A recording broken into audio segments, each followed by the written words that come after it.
Have you ever wondered what it's really like driving on the opposite side of the road? I just spent a week on the road from crazy mountain bends to tiny village streets. Here's how I did it, what it really cost, and my top tips so you can do it too.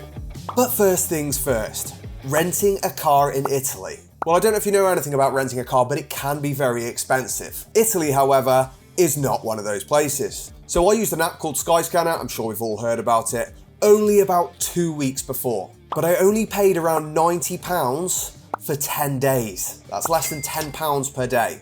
Two top tips here. One, always get an automatic if you're driving on the opposite side of the road, because you are going to be used to using your left hand to change gear, not your right.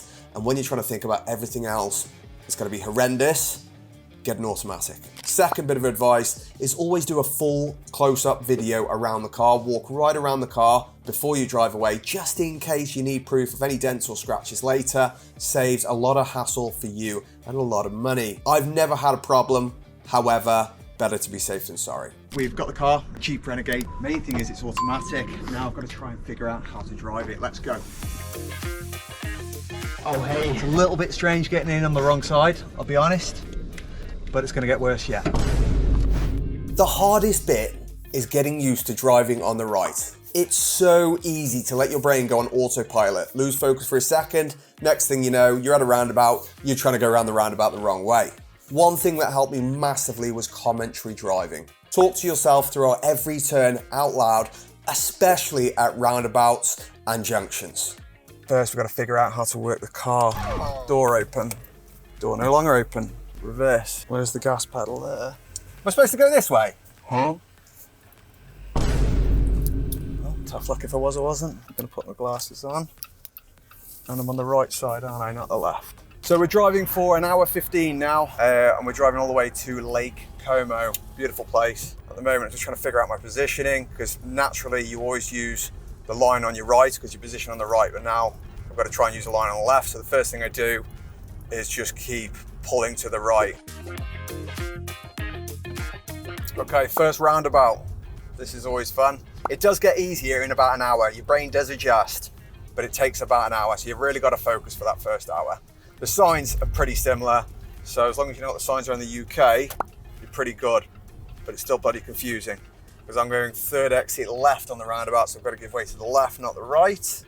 And you want to look right naturally. Then we hug the roundabout. Try and ignore what everyone else does because they can't freaking drive, most of them. Don't go too fast. Exit the roundabout towards Aeroporto, then take the slip road to Aeroporto. It's automatic and I'm not used to it. Take the slip road to Aeroporto. Now the slip roads in Italy are absolutely crap. So be warned, they're literally tiny and people don't slow down or anything for you. It's all in kilometers, not miles, so you've got to be aware of that as well. Luckily the car is automatically in kilometers, but it still feels weird because it's a lot slower than, well, miles per hour. I'm assuming this is a one-way, yeah. What's that mean with two cars?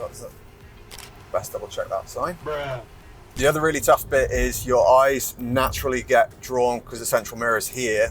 They always get drawn to the nearest mirror on the left, not the right. So rather than looking in your central mirror all the time, I found I'm always trying to look in this mirror, which is no good when you want to see what's directly behind you. But you do get used to it. It just takes a bit of time. The important part to really focus is the roundabouts and the slip roads, crossroads, just basically any big change of direction. The motorways are pretty easy. Next day, we headed out for a proper Italian breakfast, then hit the roads around Lake Como.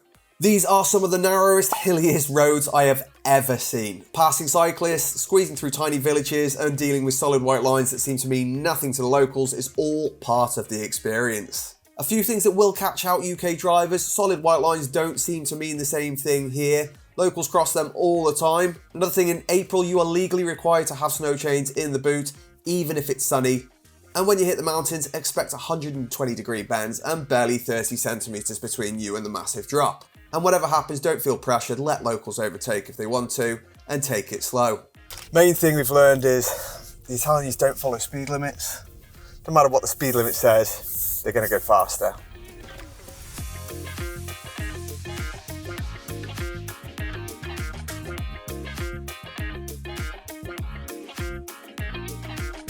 So the solid white line down the middle of the road in Italy doesn't seem to mean the same as the UK.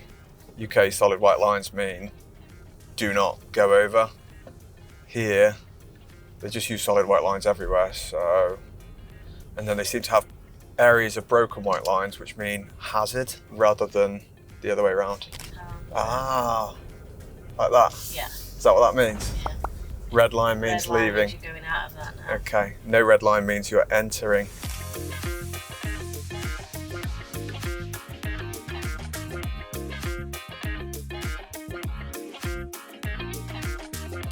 Don't be pressured to drive too fast. You're going to feel far more comfortable if you just take it easy. If you need to pull over to let people pass, do that.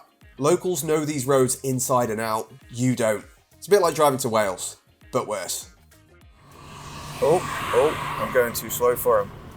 I'm only doing 50 kilometers an hour, 60 kilometers an hour. You're going to want to look in your left mirror a lot. Just takes some getting used to because your eyes are always drawn to the middle, and in the UK, the middle is over here, so your eyes get drawn here. Practice looking at that central, keep practicing, and you will pick it back up pretty easily.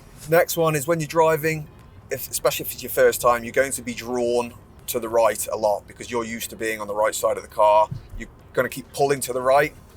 So find something to guide yourself and focus on it. So for me, I use the white line in front of me. I'll line it up just on the edge of the car where I know that the light is.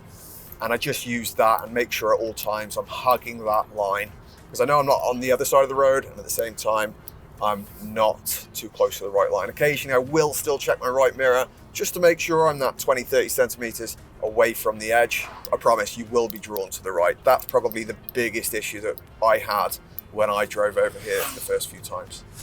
Next one, speed cameras. I can't even still see if there's signs over here for speed cameras, but if there's 50 zones going through towns, this is what they look like. I'll show you what they look like. Very strange, flashy things. Yeah, look out for these, and I just wouldn't speed if I was going through a town or anywhere like that, or at all actually, or at all. NANI?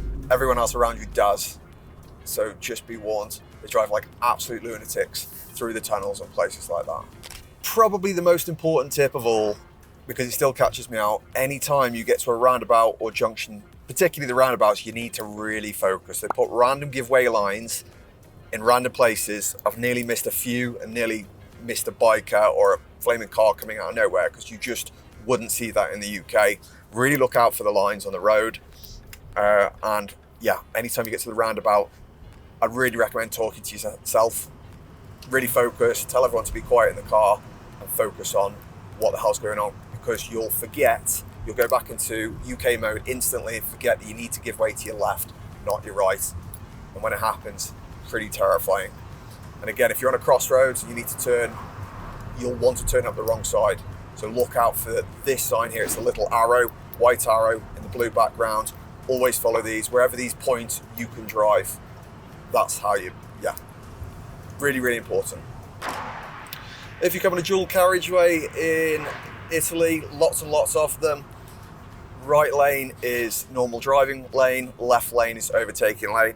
They are far more switched on with that than they are in the UK. You won't catch Italian drivers driving, just sitting in the overtaking lane. No, they are like literally overtake and then they throw themselves back in like inches from the car. So don't sit in the overtaking lane, otherwise you're going to piss people off. Boys, have you got any tips? Don't eat yellow snow. Anything else? Drive on the right side of the road, yeah. Don't drive like the Italians. Not all the Italians. I'm sure some of them are really, really good drivers. Just the bad ones that we've seen are very bad. So I will say that the general speed limit in Italy, I think, is a little bit slower than the UK. So most places around 50 kilometers an hour, which I believe is around 25 miles per hour. So rather than the 30 zones, it's all 25 zones. Not that the majority of people seem to listen to it. They do in some areas because they've got no choice because of the bends and whatnot. But the motorways and dual carriageways, national speed limit is 130 kilometers per hour, which is around 80 miles per hour. So a little bit faster on those, but a little bit slower in general on residential and, well, anything that's not dual carriageway or motorway, really. Finally made it to Livigno, quirky tax-free town, totally unique, and the end of the wild road trip. If you're thinking of driving in Italy, just go for it, just go prepared. Drop any questions in the comments. subscribe, and if you want more travel tips from a UK driving instructor abroad, I'll see you all soon.